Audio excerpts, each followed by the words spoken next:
I want to thank you all for bringing this very, very important debate on the floor of the National Assembly. But I take a different perspective to what has happened here. You have to go back in history to understand why there was a civil war in the first place, and 50 years later, why the same people are agitating for independence. In '66, we had the first coup, where it was alleged that the Igbos wiped out northern leaders in the military. Second coup, Gawan took over, and there was a lot of bloodshed, killing the Igbos.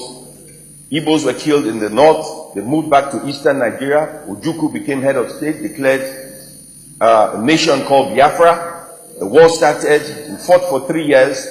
The war was over, and southeastern Nigeria and eastern Nigeria, as it was called, was integrated into Nigeria. That is the background. Now, when the war was over, I asked the Vice President of Nigeria a fundamental question. There are two questions asked. One, why did you erase the bite of Biafra from the map of Nigeria? And he said that at the Supreme Military Council meeting, they felt Biafra would rise again. And so the federal government at the time did everything possible not to talk about the war in Nigeria. So, from 1970 to the present, a generation of Nigerians who were born did not know we had a civil war. And I know a lot of young people who do not know Nigeria fought the war.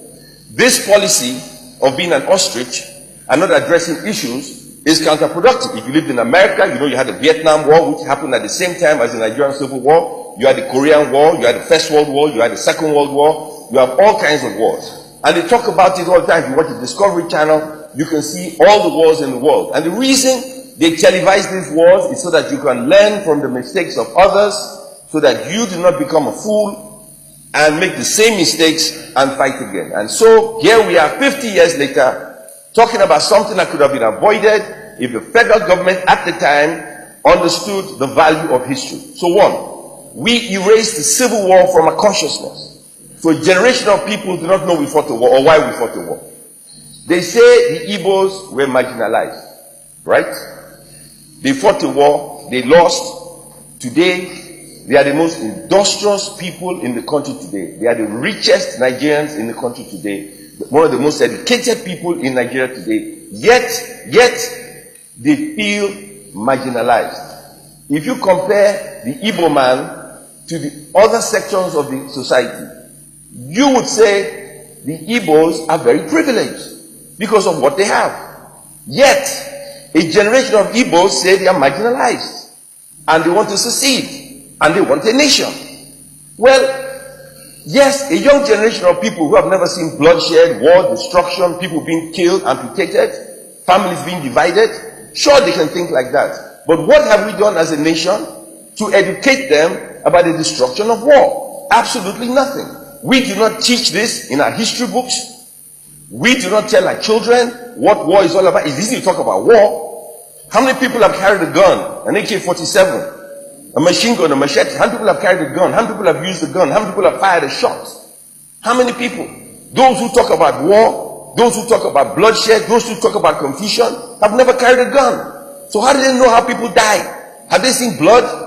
And yet here we are debating a subject that we as a nation should understand. The educational system does not teach it, and our people do not understand it, and the federal government of Nigeria do not recognize it. And so my position is different. If the federal government do not recognize a fundamental problem in our educational system, a fundamental problem on how television is viewed across the country, then we have a fundamental problem, and we must address the problem at the source. What is the problem? We are the problem. It could be Biafra today, it could be South-South tomorrow, it could be North-East the other day. It doesn't matter. The problem is we are not addressing the problem that unites or divides us. And this must be addressed. Our educational system is one of the worst I've ever seen in anywhere in the world. It is terrible. Our policy on information makes no sense whatsoever. And here we are talking about an impending crisis. A lot of people forget. I don't know. I'll be quick. How many people remember December 31st, 1983, when there was a military coup. A lot of people forget. I was in the office of Punch newspaper, Oluwabodere. I did not know he was dying of cancer. But there he said to me, Nigeria must change, and he would do whatever it took to bring down the Shagari administration. He did an editorial 3-4 days before the military coup. Front page, back page, inside front page. Within 3 days, the military struck and democracy ended. But the people of this country who do not pay attention to history, who do not read, who do not watch television, and to the government who pretend to be deaf and dumb. Your mic. Pay attention. The government should pay attention to the least of us. They should pay attention to history.